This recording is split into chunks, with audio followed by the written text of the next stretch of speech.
एक दफ़ा का ज़िक्र है कि एक बंदा जिसका नाम था शेख चिल्ली और वो हर टाइम सोता रहता था।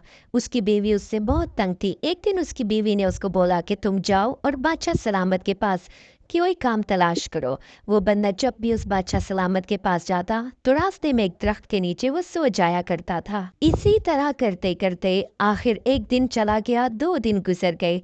2 दिन गुजरते साथ साथ 30 दिन हो गए। जब उसकी बीवी ने उसको बोला कि मुझे अपनी कमाई ला के दो, उसने कहा कि बादशाह सलामत ने कहा है कि मेरे अभी कुछ हालात ठीक नहीं हैं, जैसे ही मेरे हालात ठीक हो गए मैं तुम्हें कुछ पैसे दे दूंगा। इसी तरह करते करते महीने से भी 10 दिन ऊपर हो गए और उसकी बीवी एक दिन आग बगोला हो गई और उसको बोला कि बादशाह सलामत के पास इतने भी पैसे नहीं कि वो हमारी ज़रूरत को पूरी कर सके। तो उसकी बीवी खुद बादशाह सलामत के पास गई। बादशाह सलामत ने जब उसको देखा तो उन्होंने कहा कि मैं तो आपसे पहली बार मिला हूँ, मेरे पास तो आपका शोहर कभी काम करने नहीं आया।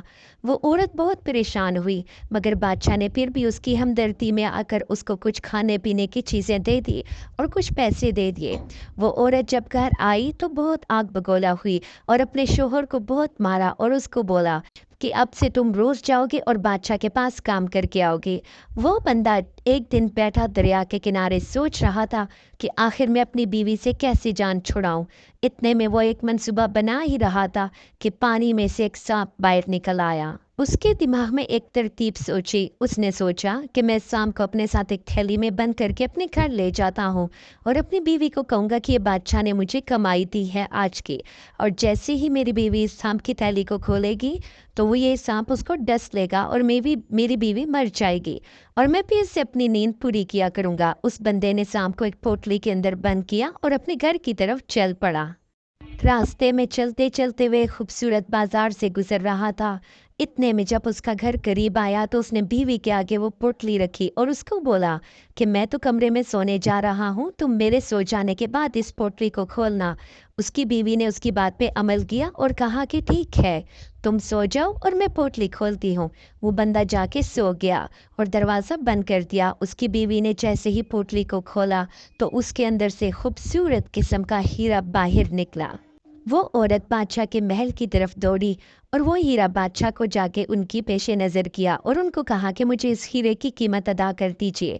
बादशाह ने कहा कि इस हीरे की तो बहुत कीमत है, मगर फिर भी तुम मेरे माल गनीमत में से जितना कुछ लेके जा सकती हो तुम्हें मैं इजाज़त देता हूँ। उस औरत ने बहुत सारे लोगों को इकट्ठा किया और माल गनीमत में से जितना कुछ हो सकता था वो अपने साथ अपने घर ले आई और वो औरत खुशी से फूले ना समा सकी। और उसने अपने शोहर को जगाया और उसको बोला कि आज जो तुम बहुत खूबसूरत कमाई लेकर आए थे घर, मैं तुम्हारी बहुत शुक्रगुजार हूँ। अब यहाँ पर एक दिन बादशाह बैठा सोच रहा था कि उसने अपने गुलाम को हुक्म दिया कि तुम जाओ और महल से मेरा वो हीरा लेकर आओ, मैं वो हीरा देखना चाहता हूँ। जैसे ही उसका गुलाम उस तहखाने में गया हीरा लेने के लिए और जैसे ही उस संदूक को खोला तो उस संदूक में से क्या निकला कि उस गुलाम के होशो हवास उड़ गए और वो वही बेहोश हो गया। अब बादशाह ने अपने दूसरे गुलाम को हुक्म दिया और वो गया। जैसे ही वो गया तो उसके भी होशो आवाज़ उड़ गए और वो बेहोश हो गया। बादशाह ने अपनी मलका को हुक्म दिया कि अब तुम जाओ। मलका जैसे ही गई तो वो भी बेहोश हो गई। अब दोस्तों देखते ही देखते बादशाह ने जब सारों को हुक्म दिया तो सारे एक एक करके जाते गए और बेहोश होते गए। बादशाह ने सोचा कि मैं खुद जाऊंगा, मगर जब बादशाह गया तो बादशाह भी अपने आप पे काबू ना रख सका और बादशाह भी बेहोश हो गया। इस हिस्से का पार्ट 2 देखने के लिए हमारे साथ रहिएगा।